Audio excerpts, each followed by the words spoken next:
Welcome to the first episode of The Rookie Gamer Does. In this episode, I'm going to discuss the game The Surge. Let's point out at this time that this is a single player only game, but it's still worth a good look at. If you've got a bit of time to spare, you need to have a look at this. Just loaded you some clips here just to show you kind of an idea of the game. Obviously, there's a lot more to explore. This is just this is the second part of the game. So in the first part, you're in a refinery area, then you move into this area here.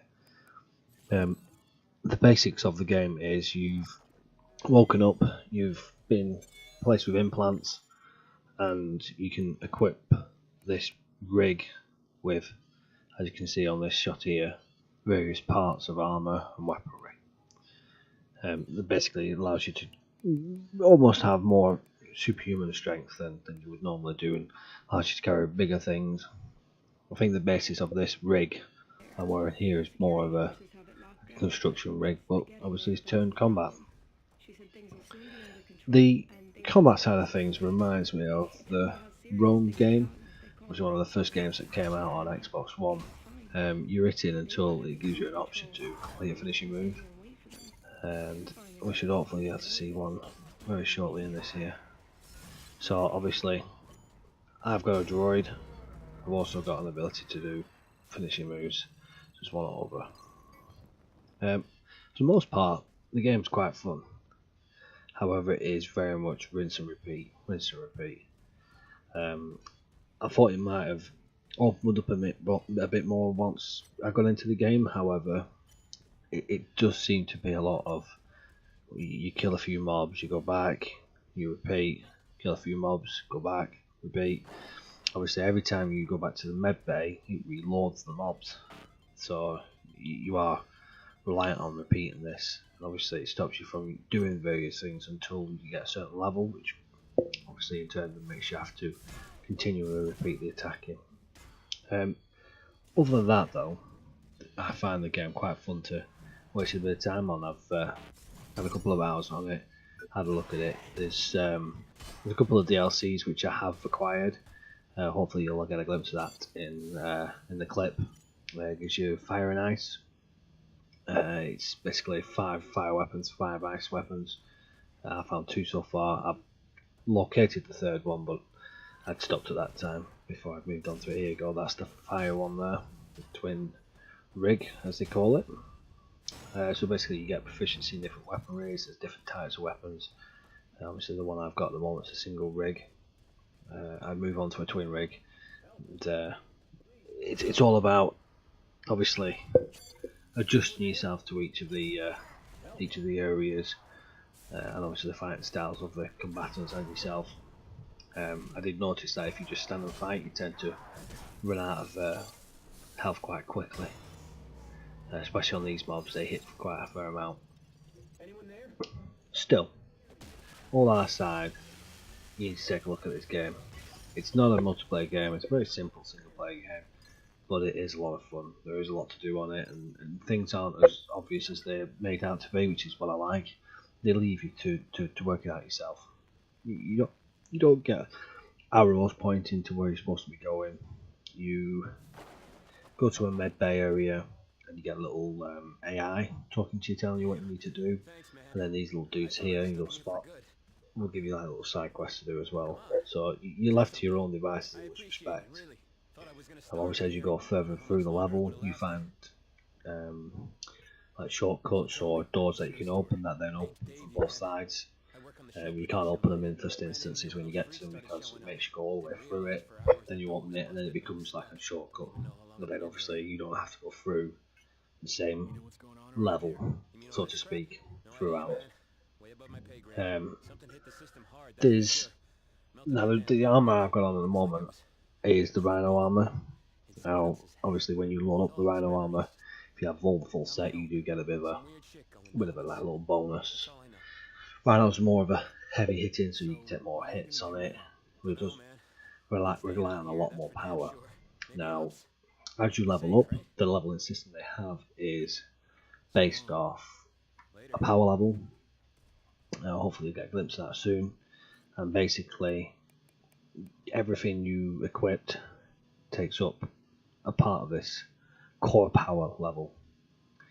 As you collect scrap from downed enemies, from spotting them in locations that look like little yellow triangles, you pick them up and you obviously can collect them, and they usually are consumables which give you more tech. There's the ability to level stuff up, as you can see here. I'm doing 2 here, and this is the very nice weapon I was discussing about.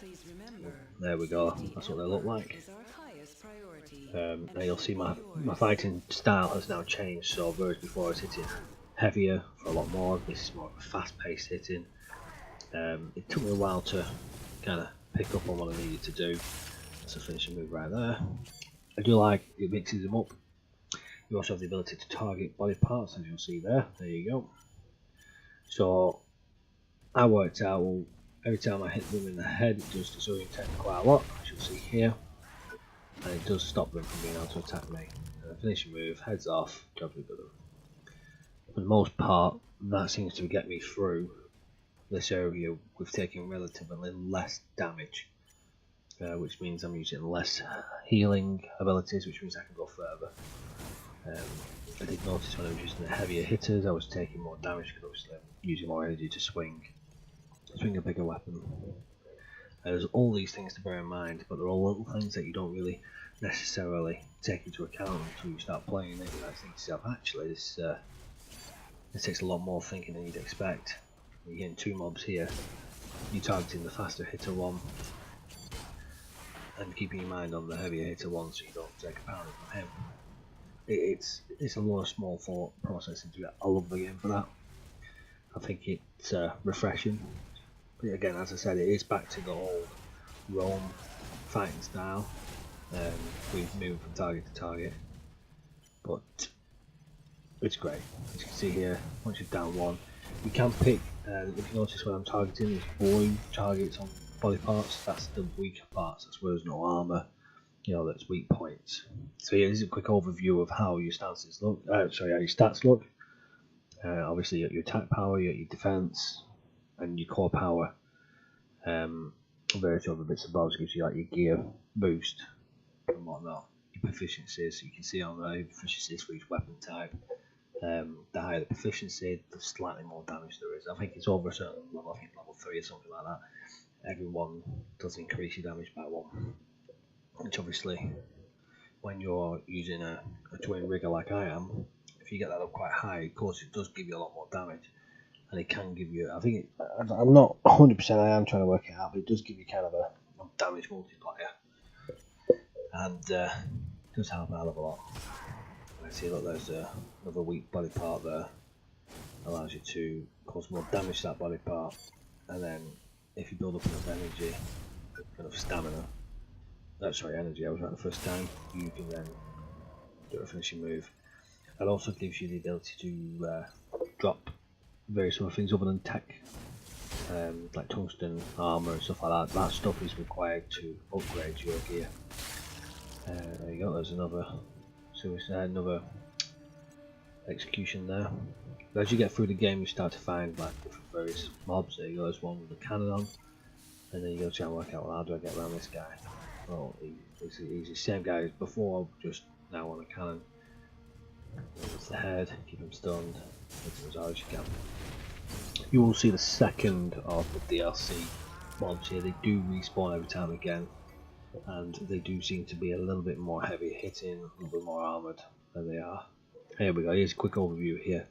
So that's your leveling, and that's your medbay. So as soon as you go there, you reset everything, refuel everything up, and reset your mobs. Again, looking into upgrading, obviously when you upgrade your armor, it gives you more defense, gives you take more poundings. So there we go. So there is a brief overview of the Surge. Any questions or anything, please do leave a comment. I will get back to you. There's a quick review of the consumables there as well. And just remember to subscribe. I will be posting more of this this type of reviewing, so if it's been interesting, please let me know. Thank you very much.